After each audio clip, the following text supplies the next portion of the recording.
കേരളത്തിൽ 3 ഉപതെരഞ്ഞെടുപ്പുകളുടെ ഫലം വന്നിരിക്കുന്നു. വയനാട് പ്രതീക്ഷിച്ചതുപോലെ തന്നെ പ്രിയങ്ക ഗാന്ധി അവർ വലിയ ഭൂരിപക്ഷത്തിൽ, ഒരുപക്ഷേ ഉപതെരഞ്ഞെടുപ്പ് പ്രഖ്യാപിച്ചപ്പോൾ തന്നെ പ്രതീക്ഷിച്ചിരുന്നത് പോലെ വലിയ ഭൂരിപക്ഷത്തിൽ 2024 രാഹുൽ ഗാന്ധി രണ്ടാമത് മത്സരിച്ചപ്പോൾ നേടിയ ഭൂരിപക്ഷത്തേക്കാൾ ഉയർന്ന ഭൂരിപക്ഷത്തിൽ പ്രിയങ്ക ഗാന്ധി തിരഞ്ഞെടുക്കപ്പെട്ടിരിക്കുന്നു. ചേലക്കര LDF നിലനിർത്തിയിരിക്കുന്നു. 996 മുതൽ ഇങ്ങോട്ട് LDF തുടർച്ചയായി നേടുന്ന വിജയം അത് ഈ ഉപതെരഞ്ഞെടുപ്പിലും ആവർത്തിച്ചിരിക്കുന്നു. രണ്ടാമത് തുടർച്ചയായി ഭരണത്തിലിരിക്കെ ചേലക്കരയിൽ 12,000 ചില്ലറ വോട്ടിന് വിജയിക്കുക എന്ന് പറയുമ്പോൾ ആ വിജയത്തിന് തിളക്കത്തിന് ഒട്ടും കുറവില്ല. പാലക്കാടായിരുന്നു സത്യം പറഞ്ഞാൽ ഏറ്റവും അധികം ആളുകൾ ഔത്സുക്യത്തോടെ കണ്ട ഉപതെരഞ്ഞെടുപ്പ്. ഔത്സുക്യം ഉപതെരഞ്ഞെടുപ്പിൻ്റെ മത്സരത്തിൻ്റെ കാര്യത്തിൽ മാത്രമായിരുന്നില്ല, അവിടെ ഓരോ ദിവസവും ഉണ്ടായ സംഭവവികാസങ്ങൾ കൂടിയായിരുന്നു ആ ഉപതെരഞ്ഞെടുപ്പിനെ കൂടുതൽ ശ്രദ്ധേയമാക്കിയത്. ഒരു പരിധി കവിഞ്ഞ ആക്ഷേപങ്ങൾ, ആരോപണങ്ങൾ ഒക്കെ ഉയർന്നു കേട്ടു. അവിടെ CPM BJP ഡീൽ എന്ന് UDFും കോൺഗ്രസ് BJP ഡീൽ എന്ന് LDFും ആരോപിക്കുന്നത് കേട്ടു. അങ്ങനെ പല തരത്തിലുള്ള ആക്ഷേപം കേട്ടു. പക്ഷേ പാലക്കാട് UDF അവരുടെ സിറ്റിംഗ് സീറ്റ് നിലനിർത്തി. സിറ്റിംഗ് സീറ്റ് നിലനിർത്തുക എന്ന് പറയുമ്പോൾ ആ മണ്ഡലത്തിൻ്റെ ചരിത്രത്തിലെ ഏറ്റവും വർദ്ധിച്ച ഭൂരിപക്ഷത്തിന് 2016 ഷാഫി പറമ്പിൽ നേടിയ 17,498 വോട്ട് എന്ന ഭൂരിപക്ഷത്തെ മറികടന്നുകൊണ്ട് 18,000-ലധികം വോട്ടിൻ്റെ ഭൂരിപക്ഷത്തിൽ രാഹുൽ മങ്കൂട്ടത്തിൽ എന്ന ചെറുപ്പക്കാരനായ നേതാവ് നിയമസഭയിലേക്ക് തിരഞ്ഞെടുക്കും. നമ്മൾ ഈ തെരഞ്ഞെടുപ്പ് ഫലത്തെ ഒന്ന് വിലയിരുത്താൻ ശ്രമിക്കുകയാണ്. നമുക്കൊപ്പമുള്ളത് മുതിർന്ന മാധ്യമപ്രവർത്തകരായ MG രാധാകൃഷ്ണനും KJ ജേക്കബുമാണ്. സ്വാഗതം. റിസാലയും ദ എയ്ഡവും ചേർന്ന് സംഘടിപ്പിക്കുന്ന ഈ ഇലക്ഷൻ സ്പെഷ്യൽ ഡിബേറ്റിലേക്ക് ആദ്യം ശ്രീ MG രാധാകൃഷ്ണൻ എങ്ങനെ കാണുന്നു ഈ ഇലക്ഷൻ ഫലത്തെ? പ്രതീക്ഷിച്ചതിനപ്പുറത്തൊന്നും സംഭവിച്ചില്ല എന്ന് വേണമെങ്കിൽ നമുക്ക് ഒറ്റ നോട്ടത്തിൽ വിലയിരുത്താൻ പറ്റുമോ? അല്ല, വാസ്തവത്തിൽ എന്റെ പ്രതീക്ഷയെ അല്ലെങ്കിൽ എന്റെ കണക്കുകൂട്ടലുകളെ മറികടക്കുന്ന ഒരു വിജയം തന്നെയാണ് ഇവിടെ കോൺഗ്രസിനും UDFിനും ഒപ്പം LDFിനും ലഭിച്ചിരിക്കുന്നത് എന്നതിനെ പറ്റി ഒരു സംശയം എനിക്കില്ല. അതുകൊണ്ട് ഞാൻ പ്രതീക്ഷിച്ചത് വാസ്തവത്തിൽ ഇത്രയും പ്രതീക്ഷിച്ചിരുന്നില്ല. അതിന് കാരണം പ്രിയങ്ക ഗാന്ധിക്ക് ഇത്ര വലിയ ഭൂരിപക്ഷം പോലും ഞാൻ പ്രതീക്ഷിച്ചിരുന്നില്ല. കാരണം അതിന്റെ പോളിംഗ് കുറഞ്ഞതും വയനാട്ടില് വലിയ പോളിംഗ് കുറവുണ്ടായതും ആണ് അതിന്റെ ഒരു പ്രധാനപ്പെട്ട കാരണം. പാലക്കാട് ഈ പറഞ്ഞ പോലെ ഇദ്ദേഹം രാഹുൽ മാങ്കൂട്ടത്തിൽ ജയിക്കും എന്നുള്ളത് ഏറെക്കുറെ ഉറപ്പായിരുന്നെങ്കിലും ഇത്രയും വലിയ ഭൂരിപക്ഷം ലഭിക്കും എന്ന് കരുതിയിരുന്നില്ല. ചേലക്കര വാസ്തവത്തിൽ ഇടതുപക്ഷത്തിന്റെ ഒരു സിറ്റിംഗ് സീറ്റാണ്, വളരെ വലിയ കോട്ടയൊക്കെയാണ്. എങ്കിലും ഈ ഒരു ഇത്രയധികം പ്രതികൂല ഘടകങ്ങൾ സർക്കാരിനുണ്ട് എന്ന് നമ്മളൊക്കെ കരുതിയ ഒരു കാലഘട്ടത്തിൽ 8 വർഷത്തിന് ശേഷം ഭരണത്തിൽ 8ാം വർഷമായി തുടരുന്ന ഒരു സമയം, ലോക്സഭാ തെരഞ്ഞെടുപ്പിലെ അതിദയനീയമായ പരാജയം, പിന്നെ ഒരുപക്ഷെ സിവിൽ സൊസൈറ്റിയിൽ നിന്നോ അതോ അത് മാധ്യമ മേഖലയിൽ നിന്നോ ഇത്രയും അധികം ഇടതുപക്ഷ വിരുദ്ധ വികാരമുണർന്ന ഒരു കാലം എനിക്ക് 87 വിമോചന സമര കാലത്തിനെ പറ്റി എനിക്കറിയില്ല. പക്ഷെ അതിന് ശേഷം ഒരു കഴിഞ്ഞ 10-40 വർഷത്തിനിടയിൽ ഇത്രയും അത് തീരെ അടിസ്ഥാനരഹിതമോ അല്ലെങ്കിൽ മാധ്യമങ്ങളുടെ ഗൂഢാലോചനയായിരുന്നു എന്ന് ഞാൻ വിശ്വസിക്കുന്നില്ല. പലതും പല കാരണങ്ങളും ഇടതുപക്ഷത്തിന്റെ സംഭാവന തന്നെയാണ്, ഇടതുപക്ഷ വിരുദ്ധമായിട്ട് മനുഷ്യരെ ചിന്തിപ്പിച്ചതിലുമൊക്കെ. ഇങ്ങനെ ഒരു അവസ്ഥയിൽ നിൽക്കുന്ന സമയത്ത് 8 വർഷവും കഴിഞ്ഞു, ഇനി 1.5 വർഷം മാത്രമേ ബാക്കിയുള്ളൂ. ഉപതെരഞ്ഞെടുപ്പുകൾ നിരന്തരം തോൽവി, ലോക്സഭ അപ്പൊ ഇത് ചേലക്കര എത്രയൊക്കെ ഇടതുപക്ഷത്തിന്റെ ഒരു സുഭദ്രമായ മണ്ഡലമാണെന്ന് പറഞ്ഞാലും UR പ്രദീപിന്റെ വ്യക്തിപരമായിട്ടുള്ള ഗുണങ്ങൾ അതിൽ പ്രധാനപ്പെട്ട ഘടകം വഹിച്ചിട്ടുണ്ട് എന്ന് അംഗീകരിച്ചാലും വളരെ അഭിമാനകരമായ ഒരു വിജയമാണ് ഇടതുപക്ഷത്തിന് കിട്ടിയിരിക്കുന്നത് എന്നതിനെ പറ്റി ഒരു സംശയമില്ല. ഇടതുപക്ഷത്തിന് ഒരു ഭരണവിരുദ്ധ വികാരം ഉണ്ട് എന്ന് ഉള്ള ആരോപണത്തെ തകർക്കാൻ വാസ്തവത്തിൽ അവരെ സഹായിക്കുന്ന തരത്തിൽ തന്നെയാണ് ഈ വിജയം എന്ന് സംശയമില്ല. പാലക്കാട് താരതമ്യേന കഴിഞ്ഞ തവണത്തെക്കാട്ടിലും ഭേദപ്പെട്ട പ്രകടനം ആണ്.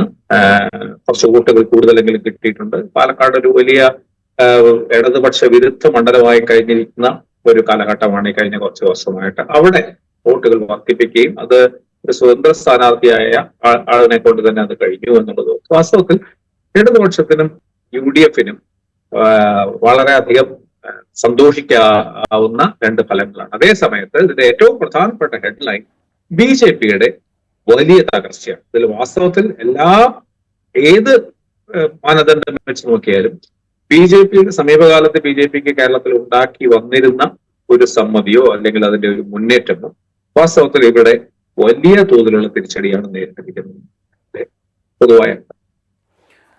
ശ്രീ KG ജേക്കബ് എങ്ങനെ കാണുന്നു ഇപ്പോൾ ഇവിടെ വിശേഷിപ്പിക്കപ്പെട്ട ഒരു ഭരണവിരുദ്ധ വികാരത്തിൻ്റെ അന്തരീക്ഷമുണ്ട് എന്ന തോന്നൽ?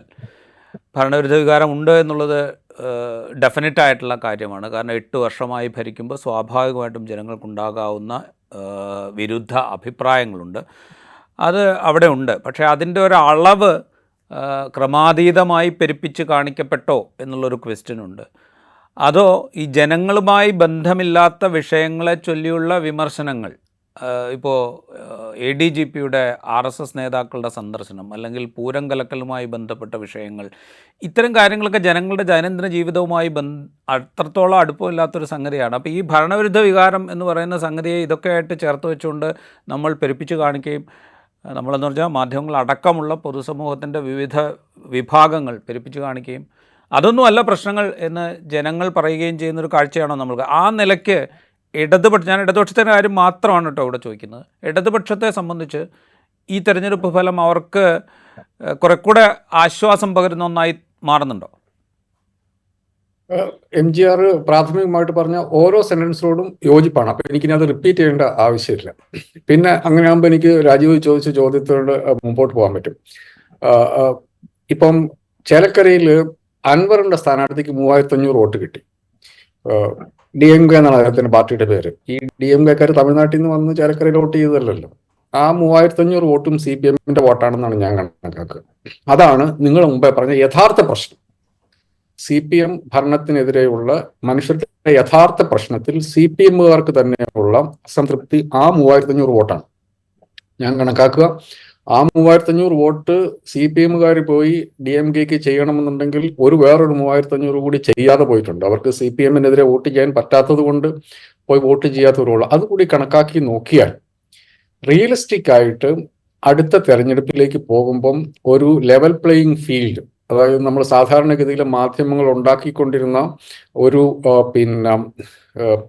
ഈ കെട്ടുകാഴ്ചകൾക്ക് പുറത്തുള്ള ഈ ചർച്ചകൾ, അതല്ല മനുഷ്യരെ ബാധിക്കുന്നത്. യഥാർത്ഥ പ്രശ്നങ്ങൾ വേറെ ഉണ്ടെന്ന് MGR വളരെ കൃത്യമായിട്ട് നിരീക്ഷിച്ചത് തന്നെയാണ് എനിക്കും പറയാനുള്ളത്. അതിൻ്റെ അകത്ത് അതിഭീകരമായിട്ടുള്ള സർക്കാർ വിരുദ്ധത, അതിഭയങ്കര ഇടത് വിരുദ്ധത, അതിഭയങ്കര CPM വിരുദ്ധത, അതിഭീകരമായിട്ടുള്ള പിണറായി വിജയൻ വിരുദ്ധത, ഇതൊക്കെ മനുഷ്യരുടെ ഇടയ്ക്ക് ഉണ്ട് എന്ന് പറയുമ്പം അതങ്ങനെയല്ല എന്ന് ഈ 2 തെരഞ്ഞെടുപ്പുകളിൽ നിന്നും വളരെ കൃത്യമായിട്ട് കാണുന്നുണ്ട്. അതേസമയം LDF-ന്റെ ഇപ്പം ഞാൻ കഴിഞ്ഞ കേരളത്തിന്റെ തെക്കും വടക്കും 1-2 CPM പരിപാടികൾ പങ്കെടുക്കാൻ വേണ്ടി പോയപ്പോൾ അവിടുത്തെ മനുഷ്യരോടൊക്കെ സംസാരിച്ചപ്പോൾ അവർക്കൊക്കെ ഉണ്ടായിരുന്ന ചില അമർഷങ്ങൾ ആണ് ഞാൻ ചേലക്കരയിലെ ആ 3500 വോട്ടിൽ കാണുന്നത്. അത് CPM-ന്റെ ഹാർഡ് കോർ വോട്ടർമാരാണ്. അവര് പാർട്ടിക്ക് അപ്പുറത്തേക്ക് ചിന്തിക്കാത്ത മനുഷ്യരാണ്. അൻവർ പറഞ്ഞതിൽ ചില കാര്യങ്ങളുണ്ട് എന്ന് പറയുന്ന ആൾ. അപ്പൊ അത് അഡ്രസ്സ് ചെയ്യാതെ CPM-ന് മുമ്പോട്ട് പോകാൻ പറ്റത്തില്ല. അതുകൂടി അഡ്രസ്സ് ചെയ്യാൻ പറ്റുകയാണെങ്കിൽ നമ്മൾ 2 ടേം ഭരിച്ച ഒരു സർക്കാരിന്റെ ആന്റി ഇൻകംബൻസി ഇല്ലാതെ അടുത്ത തെരഞ്ഞെടുപ്പിനെ നേരിടാൻ ഇടതുമുന്നണിക്ക് ആത്മവിശ്വാസം കൊടുക്കുന്ന ഒരു തെരഞ്ഞെടുപ്പ് ഫലമാണ് ഇപ്പം ചേലക്കരയിൽ നിന്നും പാലക്കാട് നിന്നും വന്നിട്ടുള്ളത് എന്നുള്ളതാണ് എൻ്റെ ഒരു പ്രാഥമിക നിരീക്ഷണം. അതിൽ ഞാൻ പറയുന്നതിന് തൊട്ട് മുമ്പിൽ MGR പറഞ്ഞതിനോട് ചേർത്ത് മാത്രമേ അത് വായിക്കാവുള്ളൂ. അതെല്ലാം അങ്ങനെ തന്നെ MGR പറഞ്ഞതിന് എനിക്ക് പരിപൂർണ്ണ യോജിപ്പാണ്. അതിൻ്റെ ഒപ്പം നമ്മൾ അടുത്ത തെരഞ്ഞെടുപ്പിലേക്ക് പോകുമ്പോൾ ഇടതുമുന്നണി ചില കാര്യങ്ങൾ ചെയ്യേണ്ടതുണ്ട്. എല്ലാം ഹോപ്പ്ലെസ് ആണ്.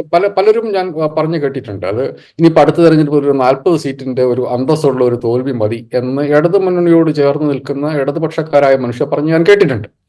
അതിന്റെ ആവശ്യമില്ല. ഇനിയുള്ള സമയങ്ങളിൽ ചെയ്യാൻ പറ്റുന്ന കാര്യങ്ങൾ ചെയ്താൽ തന്നെ ഒരു ലെവൽ പ്ലേയിങ് ഫീൽഡിൽ അടുത്ത അസംബ്ലി തെരഞ്ഞെടുപ്പിനെ നേരിടാൻ ഇടതുപക്ഷത്തിന് ആത്മവിശ്വാസം കൊടുക്കാവുന്ന ഒരു ഗംഭീര തെരഞ്ഞെടുപ്പ് ഫലമാണ് ഇപ്പം 2 സ്ഥലത്തു നിന്ന് വന്നിരിക്കുന്നത് എന്നുള്ളതാണ് എൻ്റെ നിരീക്ഷണം. റൈറ്റ്.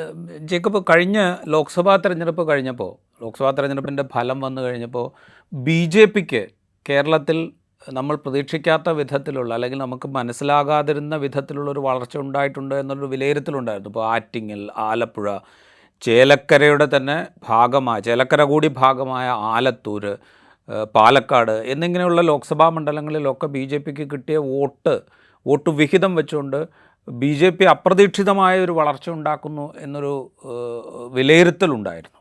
വോട്ട് പെർസെൻറ്റേജിലും അത് നമ്മൾ കണ്ടിരുന്നു. അങ്ങനെ ഒരു രാഷ്ട്രീയ മാറ്റത്തിൻ്റെ തുടർച്ച, അല്ലെങ്കിൽ അങ്ങനെ ഒരു രാഷ്ട്രീയ മാറ്റം ഉണ്ടായതല്ല, അതൊരു ലോക്സഭാ തെരഞ്ഞെടുപ്പിൽ ഉണ്ടായ ചലനം മാത്രമാണ് എന്നുള്ളൊരു സൂചന ഈ പാലക്കാട് ഫലം കാണുമ്പോൾ തോന്നുന്നുണ്ടോ? പാലക്കാട് വേറൊരു കാര്യം കൂടി നമ്മൾ ഓർക്കണം. പാലക്കാട് കഴിഞ്ഞ പ്രാവശ്യം ശ്രീധരന് കിട്ടിയ വോട്ടുകൾ മുഴുവൻ ബി ജെ പിയുടെ വോട്ടാണ് എന്ന് വിചാരിക്കുമ്പോഴാണ് നമ്മൾ വലിയ തകർച്ച ഉണ്ടായി എന്ന് നമ്മൾ കാണുന്നത്. അതൊരു ശരിയായ കാഴ്ചയല്ല. കാരണം ഞാൻ കഴിഞ്ഞ പ്രാവശ്യം പാലക്കാട് അസംബ്ലി തെരഞ്ഞെടുപ്പ് നടക്കുമ്പോൾ ഞാൻ പാലക്കാട് പോയിരുന്നു. അപ്പം ശ്രീധരനെ ദൈവത്തെ കാണുന്നത് പോലെയാണ് മനുഷ്യർ കണ്ടുകൊണ്ട് ഞാൻ കണ്ടിട്ടുണ്ട്. അദ്ദേഹത്തിന്റെ കാലിൽ വീഴുന്ന അദ്ദേഹത്തിന്റെ പ്രായം 90 വയസ്സ് വന്നിട്ടുണ്ട്. ഐ മീൻ ഒരു 70-80 വയസ്സുള്ള മനുഷ്യർ വരെ അദ്ദേഹത്തിന്റെ കാലിൽ വീഴുന്നത് ഞാൻ കണ്ടിട്ടുണ്ട്. അപ്പൊ അദ്ദേഹത്തെ ഒരു ഗോഡ് സെന്റ് ആയിട്ട് കണക്കാക്കിയ ആൾക്കാർ, അങ്ങനെ അദ്ദേഹത്തിന് ധാരാളം വോട്ട് കിട്ടിയിട്ടുണ്ട്. അപ്പൊ അത് മുഴുവൻ ബി ജെ പിയുടെ വോട്ടാണെന്ന് പറഞ്ഞുകൂടാ. പിന്നെ ബി ജെ പിക്ക് അകത്തുള്ള പടലപ്പടക്കങ്ങൾ. പിന്നെ ഏറ്റവും അതിശയകരമായിട്ട് എനിക്ക് തോന്നിയ ഒരു കാര്യം, ഞാൻ പാലക്കാട് ഈ തെരഞ്ഞെടുപ്പിനും പോയിരുന്നു. അപ്പോൾ പാലക്കാട് ബസ് സ്റ്റാൻഡിന്റെ മുമ്പിലുള്ള ഞാൻ കുറച്ച് ഫോട്ടോസ് എടുത്ത് വെച്ചിട്ടുണ്ട്. ഇനിയിപ്പോൾ തെരഞ്ഞെടുപ്പ് കഴിഞ്ഞുകൊണ്ട് അതിനി പബ്ലിഷ് ചെയ്യാമെന്ന് എനിക്ക് തോന്നുന്നു. ഒരൊറ്റ സ്ട്രീറ്റ് ലൈറ്റ് ഇല്ലാത്ത ഒരു ഒരു ഒരു ഒരു മുനിസിപ്പാലിറ്റിയാണ് പാലക്കാട്. നിങ്ങൾക്ക് Palakkad municipality B J P ഭരിക്കുന്നതാണ്. അവിടെ ഒരു ഉപതെരഞ്ഞെടുപ്പ് നടക്കണം. ഞാൻ സാധാരണഗതിയിൽ ഇപ്പൊ എല്ലാ വഴിവിളക്കും നടക്കുന്നുണ്ടെന്ന്, ഉപതെരഞ്ഞെടുപ്പ് നടക്കുമ്പം ബി ജെ പിക്ക് സാധ്യതയുണ്ട് എന്ന് കരുതുന്ന ഒരു മണ്ഡലത്തിൽ അവർ ഭരിക്കുന്ന മുനിസിപ്പാലിറ്റി ഉള്ളപ്പം ആ പഞ്ചായത്ത് ബസ് സ്റ്റാൻഡ് ഇരുട്ടിലാണ്.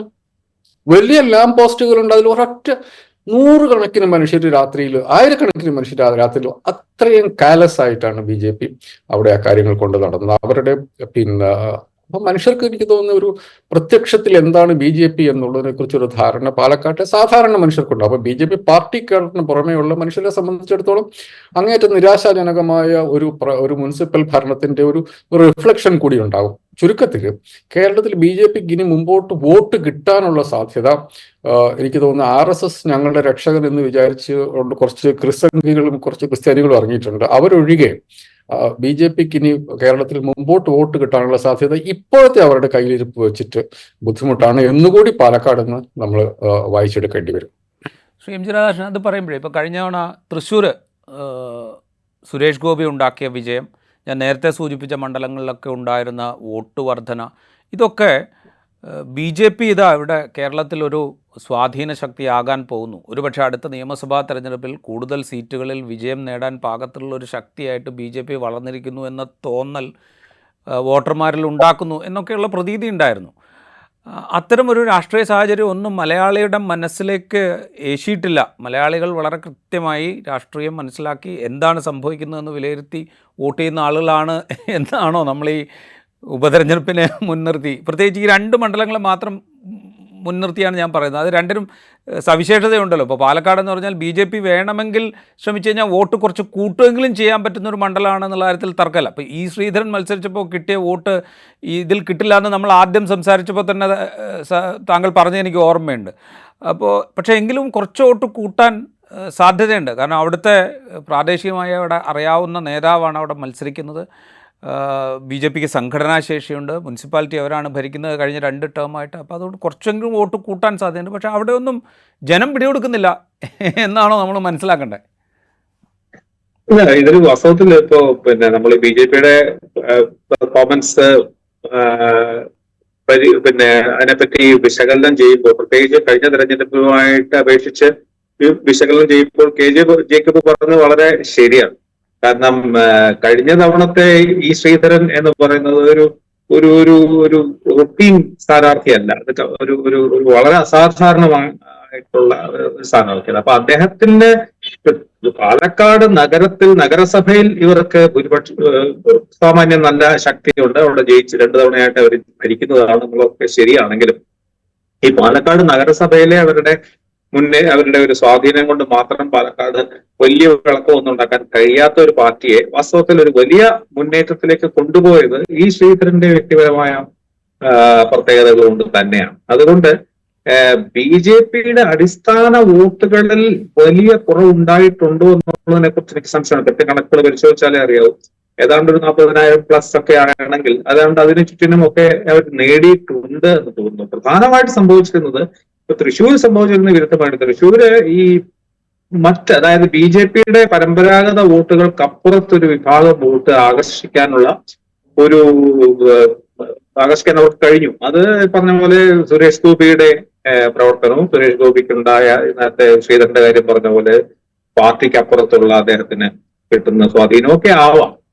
അതുകൊണ്ട് ആണ് പാലക്കാട് ചൂണ്ടിക്കാണിക്കുന്നത് അങ്ങനെ ഒന്നും സംഭവിച്ചിട്ടില്ല. പാലക്കാട് സ്ഥാനാർത്ഥി കൃഷ്ണകുമാറാണ് എന്നുള്ളതല്ല, ഒരു സ്പെഷ്യൽ സ്ഥാനാർത്ഥി ആയില്ല എന്നുള്ളത് അവരെ നല്ലോണം ബാധിച്ചിട്ടുണ്ട്.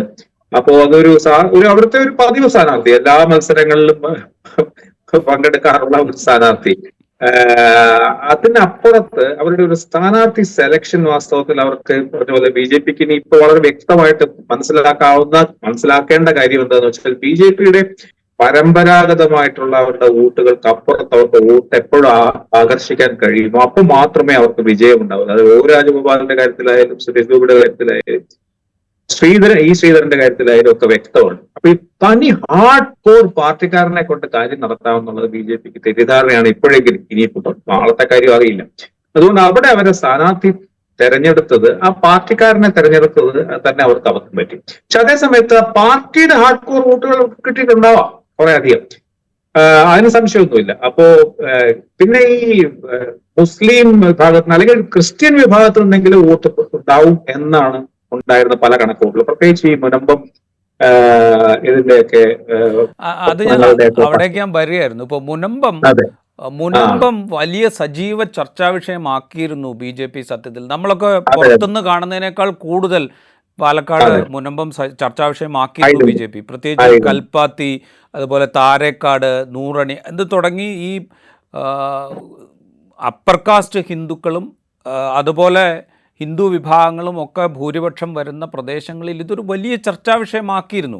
അവരൊരുപക്ഷെ കൂടുതൽ ഡിവിഡൻഡ് അതിൽ നിന്ന് അവിടെ പ്രതീക്ഷിച്ചിരുന്നു. ചുരുങ്ങിയ ശതമാനമുള്ളൂ, 3% മാത്രമേ അവിടെ ക്രിസ്ത്യൻ പോപ്പുലേഷനുള്ളൂ. അവർക്കിടയിലും ഇത് സവിശേഷമായി പ്രചരിപ്പിച്ചിരുന്നു ബി ജെ പി. അത്രയും എഫേർട്ട് അവരെടുത്തിരുന്നു. ഈ സ്ഥാനാർത്ഥിയെ കൊണ്ട് മുനമ്പത്ത് സമരപ്പന്തലിൽ ഇരുത്തിയിരുന്നു ബി ജെ പി. പക്ഷെ ഇതിന്റെ ഒന്നും ഫലവും പാലക്കാട് ജനം കൊടുത്തില്ല. ഫലം ഉണ്ടായില്ല. ഞാൻ ചില ടെലിവിഷൻ ചർച്ചകൾ കണ്ടത് അത്രമാത്രം ശരിയാണെന്ന് അറിഞ്ഞുകൊണ്ട് ക്രിസ്ത്യൻ വോട്ടുകൾ കൂടുതലും കിട്ടിയത് രാഹുൽ മാങ്കൂട്ടത്തിൽ തന്നെയാണ്. അപ്പൊ കോൺഗ്രസിൽ നിന്ന് ആ വോട്ട് മാറിപ്പോയിട്ടില്ല. അതായത് കോൺഗ്രസും മുസ്ലിം ലീഗും തമ്മിലുള്ള ബന്ധവും അല്ലെങ്കിൽ ഈ വഖഫും അല്ലെങ്കിൽ മുസ്ലിം ന്യൂനപക്ഷവുമായിട്ടുള്ള ബന്ധം ഇതൊക്കെ വർക്ക് ചെയ്യിച്ചിട്ട് ക്രിസ്ത്യൻ വോട്ടുകൾ ആകർഷിക്കാം എന്ന് കരുതിയിരുന്ന ബി ജെ പിയുടെ പ്ലാനുകളും അവിടെ പരാജയപ്പെടുകയാണ് ഉണ്ടായത്. എനിക്ക് തോന്നുന്നു പ്രധാനപ്പെട്ട പ്രശ്നം ബി ജെ പിക്ക് ഉള്ളത് ആ സ്ഥാനാർത്ഥി തന്നെയാണ്. അദ്ദേഹം ഒരു പാർട്ടി സ്ഥാനാർത്ഥിക്ക് അപ്പുറത്ത് അദ്ദേഹം സ്വാധീനമുണ്ട്, പാർട്ടിക്കുള്ളിൽ സ്വാധീനമുണ്ടെന്നുള്ളതിനെ പറ്റി സംശയമൊന്നുമില്ല. അതിനപ്പുറത്ത് വോട്ട് ശേഖരിക്കാൻ അവർക്ക് കഴിഞ്ഞിട്ടില്ല. അതുകൊണ്ട് ബി ജെ പിയെ സംബന്ധിച്ചുള്ള ഇതൊരു വലിയ തിരിച്ചടി തന്നെയാണ്. അതിന്റെ അർത്ഥം ബി ജെ പി തകർന്നു എന്നൊന്നുമല്ല. പക്ഷേ അപ്പൊ അവിടെ ഒരു പ്രധാനപ്പെട്ട സംഗതി, ഇപ്പുറത്ത് ഈ മറുപക്ഷ ചർച്ചകളിലേക്ക് പോകുമ്പോൾ നമുക്ക് പറയാവുന്നതാണ്. ആ ചർച്ചകളിൽ ഈ പറഞ്ഞ പോലെ SDPI-യുടെയും പിന്നെ ജമാഅത്ത് ഇസ്ലാമിയുടെ ഒക്കെ പിന്തുണ സമാഹരിക്കുന്നതുകൊണ്ടാണ് അവർക്ക് UDF-ന് ഇത്രയും ശരിയായിരിക്കാം ഒരു പരിധി വരെ. പക്ഷെ ഇത്രയും വലിയ ഭൂരിപക്ഷം കിട്ടിയ കോൺഗ്രസ് സ്ഥാനാർത്ഥിക്ക് ഈ SDPI-യുടെയും പിന്നെ ജമാഅത്ത് ഇസ്ലാമിയുടെയും കൂടെ പിന്തുണ അതിൽ പ്രധാനപ്പെട്ട ഘടകമായിരുന്നു എന്ന് CPM-ന്റെ MP ഗോവിന്ദൻ പറയുന്ന വാസ്തവത്തിൽ ഒരു കൗണ്ടർ പ്രൊഡക്റ്റീവ് ആയിട്ടുള്ള ഒരു ആർഗ്യുമെന്റ് ആണെന്ന് എനിക്ക് തോന്നുന്നു. കാരണം അത്രയൊന്നും വലിയ സ്വാധീനം, അത്ര ഒരു വലിപ്പമോ അല്ലെ സ്വാധീനമോ അവർക്ക് അനുവദിച്ചു കൊടുക്കുന്നത് വാസ്തവത്തിൽ അത്രമാത്രം ശരിയാണോ എന്ന് എനിക്ക് സംശയമാണ്. അതുകൊണ്ടൊന്നും അല്ല. ഇപ്പോ രാഹുൽ പല ഘടകങ്ങളും പ്രവർത്തിച്ചിട്ടുണ്ട്, അതിനകത്തൊരു ഘടകമായിട്ടുണ്ടെന്നുള്ളത് SDPI ആയിട്ടുണ്ടെന്നുള്ളതിന് അപ്പുറത്ത് ഇതൊരു വലിയ ഈ ഒരു രീതിയിലെ കാര്യങ്ങൾ പിന്നെ വിലയിരുത്തുന്നത് ഇടതുപക്ഷ നേതാക്കൾ വിലയിരുത്തുന്നത് പോലും അത്ര ശരിയാണോ എന്ന് എനിക്ക് യുക്തിസഹമാണോ എന്നുള്ളതിനെ പറ്റി എനിക്ക് സംശയമാണ്. കോൺഗ്രസിന്റെ ഒരു കാര്യം എടുത്താൽ കോൺഗ്രസിന് വലിയ തലവേദനകൾ ഉണ്ടായിരുന്നു. രാഹുലിനെ സ്ഥാനാർത്ഥിയാക്കിയപ്പോൾ രാഹുൽ ഷാഫിയുടെ നോമിനിയാണെന്നുള്ള ആക്ഷേപം, അങ്ങനെ ഒരുപാട് ആക്ഷേപങ്ങൾ രാഹുൽ മാങ്കൂട്ടത്തിലുണ്ടായിരുന്നു. പക്ഷേ ഇതിനൊക്കെ മറികടന്നുകൊണ്ടാണ് ഈ വിജയം രാഹുൽ കരസ്ഥമാക്കുന്നത്. അപ്പോൾ ഇത് കോൺഗ്രസിൻ്റെ ആഭ്യന്തര രാഷ്ട്രീയത്തിൽ ഉണ്ടാക്കുന്ന ചലനങ്ങൾ എന്തൊക്കെയായിരിക്കും? വി ഡി സതീശൻ ഒരു ഘട്ടത്തിൽ പറയുന്നുണ്ടായിരുന്നു, ഇവിടെ പരാജയപ്പെടുകയാണെങ്കിൽ അതിൻ്റെ ഉത്തരവാദിത്വം മുഴുവൻ എനിക്കാണ് എന്ന്. അതായത് വി ഡി സതീശൻ ഉറപ്പിക്കുന്നുണ്ട് അവിടെ രാഹുൽ മാങ്കൂട്ടത്തിൽ അവിടെ ജയിക്കും എന്നുള്ളത്. അപ്പോൾ ഇത് കോൺഗ്രസിൻ്റെ ആഭ്യന്തര രാഷ്ട്രീയത്തിൽ ഉണ്ടാക്കാൻ പോകുന്ന ചലനങ്ങൾ എങ്ങനെയൊക്കെ ആയിരിക്കും? കോൺഗ്രസിൽ വാസ്തവത്തിൽ സ്റ്റാറ്റസ് കോയുടെ വിജയമാണ്. കാരണം ആ തീരുമാനം എടുത്തവരുടെ വിജയമാണ്. ആ തീരുമാനം ഇന്നത്തെ നേതൃത്വം എടുത്തതാണ്. അതിൽ എല്ലാവരും പ്രധാനപ്പെട്ട നേതാക്കളെങ്കിലും പങ്കാളികളാണ്. ഷാഫി മുതൽ കെ സി വേണുഗോപാൽ വരെയുള്ള നിരയിലല്ല. അപ്പൊ അതിൽ കോൺഗ്രസിൽ നിന്ന് അത് വ്യത്യസ്തമായി ചിന്തിച്ച ചിലരുണ്ടായിരുന്നു എന്നുള്ളത് നമുക്കറിയാം. പറഞ്ഞ പോലെ അവിടുത്തെ DCCയുടെ കത്ത്, തങ്കപ്പന്റെ നിലപാട്, മുരളീധരന്റെ പറഞ്ഞ പോലെ പതിവ് പോലെ അങ്ങോട്ടും ഇങ്ങോട്ടും ഇല്ലാത്ത തരത്തിലുള്ള ഒരു വർത്തമാനം, ഇതെല്ലാം ഉണ്ടായിരുന്നു. പക്ഷെ ഇതെല്ലാം അപ്രസക്തമാക്കുന്ന തരത്തിലാണ് ഈ വിജയം രാഹുൽ മാങ്കൂട്ടത്തിന് കിട്ടിയിരിക്കുന്നത്. അതുകൊണ്ട് കോൺഗ്രസിലെ നിലവിലുള്ള സമവാക്യങ്ങളെ ഒന്നുകൂടെ ശക്തമാക്കാനാണ് സാധ്യത. പാലക്കാടിന്റെ കാര്യത്തിലെങ്കിലും ഒരു സംശയമില്ല. അതിലെ മറ്റ് വിമത സ്വരം പ്രകടിപ്പിച്ചവർക്കാരുടെ ശബ്ദത്തിനൊന്നും അല്ലെങ്കിൽ അവരുടെ നിലപാടുകൾക്കൊന്നും അവരെ ഒന്നും സാധൂകരിക്കുന്ന തരത്തിലുള്ള വിജയമല്ല അതിന് കിട്ടിയത്. അതുകൊണ്ട് കോൺഗ്രസിലെ ഈ വിജയം വാസ്തവത്തിൽ അങ്ങനെ വലിയൊരു അവർക്ക് സംഘടനയ്ക്കോ അവരുടെ നേതൃത്വത്തിനോ അവരുടെ അധികാര സമവാക്യങ്ങൾക്കോ വെല്ലുവിളിയാവുന്ന തരത്തിലുള്ള സൂചനകളൊന്നും ഇതിനകത്ത് കാണുന്നില്ല. ഇനി കൂടുതൽ ഇതിനുള്ളിലുള്ള ഈ തെരഞ്ഞെടുപ്പ് ഫലത്തിനെ കൂടുതൽ പോസ്റ്റ്മോർട്ടം ചെയ്യും. ചെയ്തൊക്കെ വരുന്ന സമയത്ത് ഇതിനെപ്പറ്റിയുള്ള വിശദാംശങ്ങൾ നിങ്ങൾക്ക് പറയാൻ പറ്റുള്ളൂ.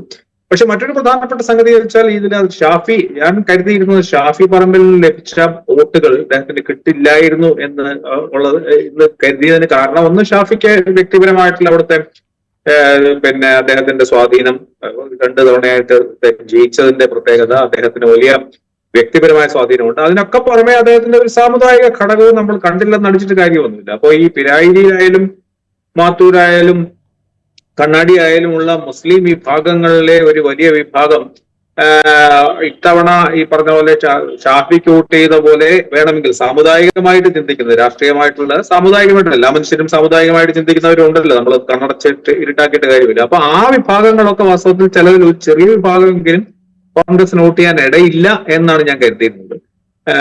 അതിൽ നിന്ന് വ്യത്യസ്തമായിട്ടാണ് റിസൾട്ട് വന്നിരിക്കുന്നത്. അവരെല്ലാം കോൺഗ്രസിനൊപ്പം തന്നെ നിൽക്കുകയാണ്. അപ്പോൾ അത് വളരെ നല്ല കാര്യമായിട്ടാണ് എനിക്ക് തോന്നുന്നത്. കാരണം അതിനകത്തൊരു വലിയ വർഗീയ ചേരികൾ, ഈ പറഞ്ഞ പോലെ പരസ്യമൊക്കെ കൊടുത്തിട്ടും ഫലം ഉണ്ടായിട്ടില്ല എന്നുള്ളത്, ഈ വർഗീയമായിട്ടുള്ള രീതിയിൽ ചേരിതിരിഞ്ഞില്ല എന്നുള്ളത് വളരെ പ്രധാനപ്പെട്ട കാര്യമാണ്. പിന്നെ നേരത്തെ രാജീവ് ജേക്കബിനോടാണ് ചോദിച്ചതെങ്കിൽ എനിക്കൊരു അഭിപ്രായമുള്ളത്, ഈ സാദിഖലി തങ്ങൾ എന്നെ വിമർശിച്ചുകൊണ്ട് പറഞ്ഞതിലൊക്കെ എനിക്ക് വളരെ നല്ല അഭിപ്രായമാണ് പിണറായി വിജയനെ പറ്റിയുള്ളത്. കാരണം അദ്ദേഹം ആ നിലപാടുകൾ തുടരണം എന്നുള്ളത് എന്റെ അഭിപ്രായമുള്ളൂ. കാരണം അത് അവസരത്തിനൊത്ത് മുസ്ലിം ലീഗിനെ പ്രീണിപ്പിക്കുന്ന സമയത്ത് അത് മിണ്ടാതിരിക്കുകയും, അതല്ല പിണറായി വിജയൻ അങ്ങനെ ആയിരുന്നില്ല. വളരെ ഒരു കാലത്ത് അദ്ദേഹം വളരെ വെട്ടി തുറന്ന് തന്നെ ഇങ്ങനത്തെ കാര്യങ്ങളൊക്കെ തുറന്നു പറയുന്നതാണ്. NDF നെ RSSനെ ഒരുപോലെ വിമർശിച്ചിട്ടുള്ള ഒരു അപൂർവം രാഷ്ട്രീയ നേതാക്കളിൽ ഒരാളായിരുന്നു അന്ന് പോലും. പക്ഷെ അദ്ദേഹം പറഞ്ഞത് മുസ്ലിം ലീഗ് നേതാവ് ആണ്, പ്രസിഡന്റ് ആണ് എന്ന് പറഞ്ഞുകൊണ്ട് അദ്ദേഹം മുസ്ലിം വിഭാഗത്തിന്റെ ആത്മീയ ആചാര്യനായതുകൊണ്ട് വിമർശിക്കാൻ പാടില്ല എന്നൊക്കെ പറയുന്ന തരത്തിലുള്ള നറേറ്റീവുകളൊക്കെ വാസ്തവത്തിൽ പുച്ഛിച്ചു തള്ളുന്നതാണ്. പക്ഷെ അത് എത്രമാത്രം ആത്മാർത്ഥതയോടെ, എത്രമാത്രം ആർജവത്തോടെ ഈ നിലപാടുകൾ ഉറച്ചു നിൽക്കും എന്നുള്ളതിനെ പറ്റി ആണ് സംശയം. കാരണം അതേപോലെയുള്ള ആർജവും ആത്മാർത്ഥതയും ഈ സമസ്ത പോലെയുള്ള സംഘടനകളിലെ ഏറ്റവും പിന്തിരിപ്പൻ വിഭാഗങ്ങളുമായിട്ടും സ്ത്രീവിരുദ്ധ വിഭാഗങ്ങളുമായിട്ടും വളരെ വലിയ പ്രതിരോധകാരികളുമായിട്ടുള്ള വിഭാഗങ്ങളുമായിട്ടൊക്കെ ചെറിയ ചെറിയ അനുരഞ്ജനങ്ങൾ നടത്തുമ്പോൾ ഇതിന്റെ ഉദ്ദേശശുദ്ധിയും ഇതിന്റെ ആത്മാർത്ഥതയും ചിലപ്പോൾ സംശയിച്ചു പോകും. അപ്പോൾ ഇങ്ങനത്തെ ഒരു സ്വല്പം സങ്കീർണമാണ് അവിടുത്തെ സ്ഥിതി. അതുപോലെ ഈ പരസ്യം ഒരു വശത്ത് അതിന്റെ സാമുദായിക സ്വഭാവമൊക്കെ പ്രശ്നമാണെങ്കിലും വാസ്തവത്തിൽ ആ ഒരു വിഭാഗത്തിന്റെ മുന്നിൽ ഈ കോൺഗ്രസിന്റെ സ്ഥാനാർത്ഥി സാദിഖ് വരെ പോലെയുള്ള ഒരു വ്യക്തിയുമായിട്ടുള്ള ബന്ധം, അത് കോൺഗ്രസ് എന്ന് പറയുന്നത് ഒരു മൃദു ഹിന്ദുത്വത്തിന്റെ മട്ടിലാണ് പോകുന്നത് എന്നുള്ളത് ആ വിഭാഗത്തിനെ മുമ്പിൽ അവതരിപ്പിക്കാൻ ഒരു ശ്രമം നടത്തിയത്. പത്രങ്ങളെ തെരഞ്ഞെടുത്താണ് പരസ്യം ചെയ്തതെങ്കിലും ഇതിലൊരു വലിയ അപകടമൊന്നും ഞാൻ കാണുന്നില്ല. അതൊരു വലിയ തെറ്റായിട്ടൊന്നും ഞാൻ കാണുന്നില്ല. കാരണം ആ വിഭാഗത്തിനെ അഡ്രസ് ചെയ്യാൻ ഒരു കമ്മ്യൂണിക്കേഷന്റെ ഭാഗം ആ വിഭാഗത്തിനെ അതിനകത്തൊരു സാമുദായിക ഘടകമുണ്ട്. തീർച്ചയായിട്ടും മുസ്ലിം വിഭാഗത്തിൽ ന്യൂനപക്ഷങ്ങളെ തന്നെയാണ് അഡ്രസ് ചെയ്യുന്നത്. അപ്പൊ ആ ന്യൂനപക്ഷങ്ങൾ വായിക്കുന്ന പത്രങ്ങളിൽ ആ ന്യൂനപക്ഷങ്ങൾക്ക് ഏറ്റവും അധികം ആക്സസ് ഉള്ള വേദികളിൽ അത് പറയുക എന്നുള്ളത് ഒരു രാഷ്ട്രീയ നിലപാടുണ്ട്. പക്ഷെ ഇതിലൊക്കെ എത്രമാത്രം ആത്മാർത്ഥതയുണ്ട്, സത്യസന്ധതയുണ്ട് എന്നുള്ളതാണ് തർക്ക വിഷയം. റൈറ്റ്. ഞാൻ നേരത്തെ കെ ജെ ജോസഫിനോട് ചോദിക്കുകയായിരുന്നു അത്. അതായത് ഈ BJPയുടെ സംസ്ഥാന കമ്മിറ്റി അംഗമായിരുന്ന ഒരാൾ, ഒരു നേതാവ് പുറത്തേക്ക് വരുന്നു. ആ നേതാവ് പുറത്തേക്ക് വരും എന്ന തോന്നലുണ്ടാകുമ്പോൾ തന്നെ നയം മാറി എന്ന് പ്രഖ്യാപിച്ചാൽ സ്വീകരിക്കാം എന്ന് CPMൻ്റെ ഭാഗത്തു നിന്ന് ചില നേതാക്കൾ പറയുന്നു. അതിനുശേഷം ഒരു സസ്പെൻസ് ഇട്ടിട്ട് കോൺഗ്രസിൻ്റെ വേദിയിൽ അദ്ദേഹം പ്രത്യക്ഷപ്പെടുന്നു. അതൊരു വലിയ ആഘോഷമായി മാറുന്നു. ആ പ്രത്യക്ഷപ്പെടലും അദ്ദേഹത്തിൻ്റെ കോൺഗ്രസ് അംഗത്വം സ്വീകരിക്കലും. അത് ഈ തെരഞ്ഞെടുപ്പിൽ എന്തെങ്കിലും ഇമ്പാക്റ്റ് ഉണ്ടാക്കിയിട്ടുണ്ടോ? ആ നേതാവിനെക്കുറിച്ച് ഇടതുപക്ഷത്തിൻ്റെ CPMൻ്റെ ഭാഗമായിട്ട് ഈ ചില പത്രങ്ങളിൽ മാത്രം വന്ന പരസ്യം, അത് എന്തെങ്കിലും ഇമ്പാക്റ്റ് ഈ തെരഞ്ഞെടുപ്പിൽ ഉണ്ടാക്കിയിട്ടുണ്ടോ? ഏറ്റവും ഒടുവിൽ മുഖ്യമന്ത്രി പിണറായി വിജയൻ മുസ്ലിം ലീഗിൻ്റെ സംസ്ഥാന അധ്യക്ഷൻ പാണക്കാട് സാദിഖ് അലി ശിഹാബ് തങ്ങളെക്കുറിച്ച് പറഞ്ഞ പരാമർശങ്ങൾ, അത് ഈ തെരഞ്ഞെടുപ്പിൽ എന്തെങ്കിലും ഇമ്പാക്റ്റ് ഉണ്ടാക്കിയിട്ടുണ്ടോ? ചർച്ചയിൽ ആദ്യമായിട്ട് എനിക്ക് MGRനോട് വിയോജിക്കാൻ ഒരു ചാൻസ് തന്നതിൽ സന്തോഷം.